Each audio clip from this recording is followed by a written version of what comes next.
broke this side of his face. His face is broke. All this cheekbone, all this is broken. He might lose his eye. Both arms are broken. He's got a slash across his head.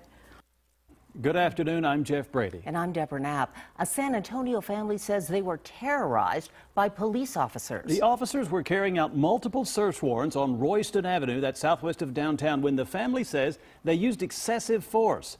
Eyewitness News reporter James Keith is live at Public Safety Headquarters. And James, what happened?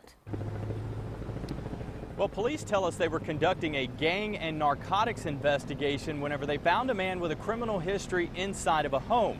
But the family of Felix Lopez says things turned bad quick. Devin Valdez was sitting on the couch when officers stormed inside. His grandpa, Felix Lopez, was taking a shower when officers pulled him out. They started trying to get my grandpa out of the restroom, and they got him out and started hitting him. So I tried telling them to stop, and they took me to the room and they put me in handcuffs and had a gun pointed to my head. The family says Devin was eventually tossed outside. He was able to see everything that they did to him. Delia Mendoza says her fiance was left battered, her house covered in blood. His face is broke. All this cheekbone, all this is broken. He might lose his eye. Both arms are broken. He's got a slash across his head. Mendoza says the officers ransacked her home and even shot and killed her dog that was tied up in the backyard. Police say they found a variety of drugs behind the home they believe belonged to Lopez, who's now in the hospital recovering from the incident. Yes, Felix has a past. They need to stop judging him because of his past. A San Antonio police spokesman says serving warrants is dangerous and often unpredictable. You've got to go through that door and you don't know what to expect. So you've got to be mindful that there could be people that are armed, there could be people that are trying to destroy evidence, and you could have innocent kids in there that have nothing to do with what's going on and don't even know what's going on. It's a traumatizing event this boy won't soon forget. Because I didn't think police officers would do that. SAPD says anyone who has a problem with an officer has the right to file a complaint with Internal Affairs, which will prompt an investigation. A spokesman says that has not happened with this family yet. Reporting live downtown, James Keith, KENS 5 Eyewitness News.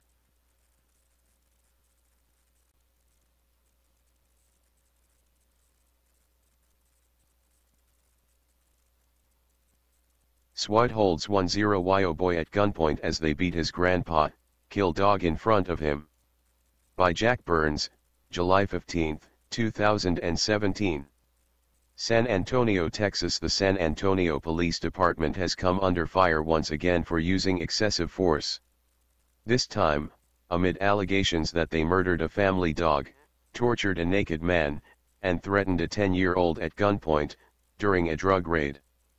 Felix Lopez was among the list of targets during the narcotics and gang investigation, because of his criminal history, according to a report from KENS 5.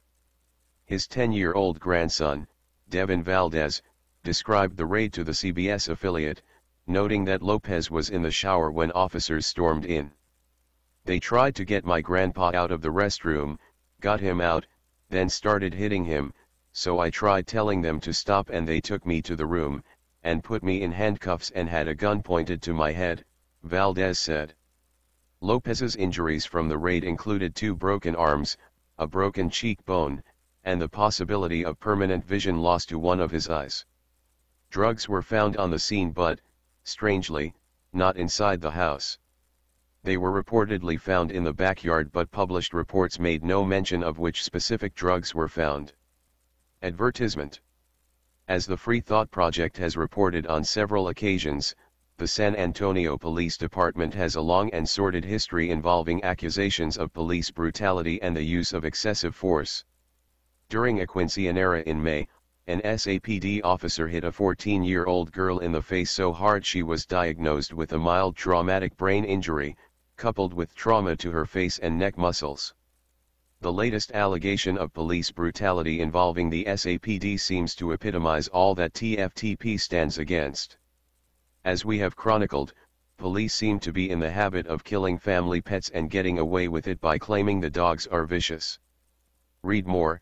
Police say video of cop bashing innocent 16-year-old boy's head is insufficient evidence to charge him. Lopez's dog was reportedly tied up, yet the police allegedly shot and killed it anyway. The heartlessness of killing a family's pet does not go unnoticed, even if the dog is vicious and comports more as a guard dog than a lap dog should be inconsequential. The animal is the property of someone else and should be respected as such. If it is true San Antonio police entered a grandfather's shower, drug him out naked, and then beat him so badly his bones were broken, it may signal a new low for the SAPD. Added to those extreme measures is the allegation they did all of those things in front of his own grandson. Predictably, the police department appeared to be only concerned with the safety of the officers involved in the raid. In a statement to KENS 5, Sergeant Jesse Salami justified the raid by maintaining the idea that search warrant raids can be dangerous and often unpredictable. You have to go through that door and you don't know what to expect, so you have to be mindful there are people who could be armed, there could be people trying to destroy evidence, and you could have innocent kids in there that have nothing to do with what's going on and don't even know what's going on, Salami said. The whole incident raises more questions and concerns, such as, what if another group of men had dressed in dark clothing, barged through a man's property, killed his dog, dragged him out of his shower, and beat him half to death in front of his family?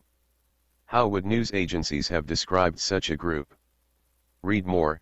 3 cops in one night, in the same town, all arrested for DUI, one had kids in the car. They would have likened them to a Mexican drug cartel or a criminal street gang. But the SAPD is no street gang.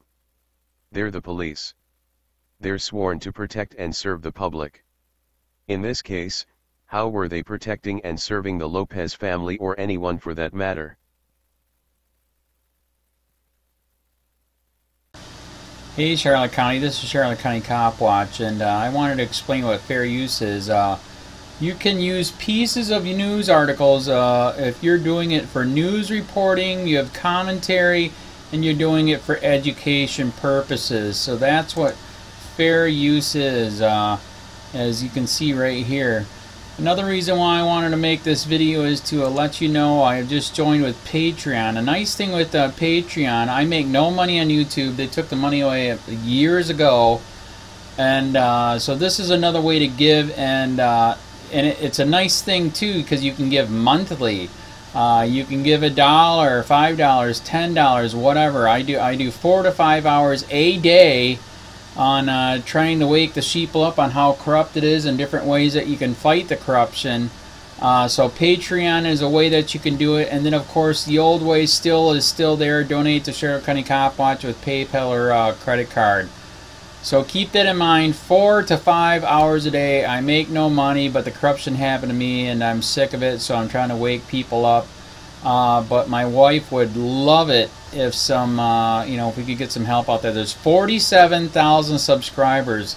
Just think if each one of you subscribers just gave a, let's say, actually, yes, $1 a month. 47,000 subscribers gave $1 a month. That would be awesome. That's not going to happen. But anyways, that would be great if it did happen. But, do the math in your head. Just think about it. Like I said, 4 to 5 hours a day. I get no money from YouTube. YouTube has gone nuts. You can't do anything anymore. They're taking the money away everywhere. So these are a couple different ways that you can still help out with all this time that I put in. And as you know, I'm in a special situation where, at least I can do it. 4 to 5 hours a day. We have a cleaning company during the day. That's what allows me to do this, and we're debt-free. So this is my hobby. I don't go fishing and all that other crap. I try to save the world.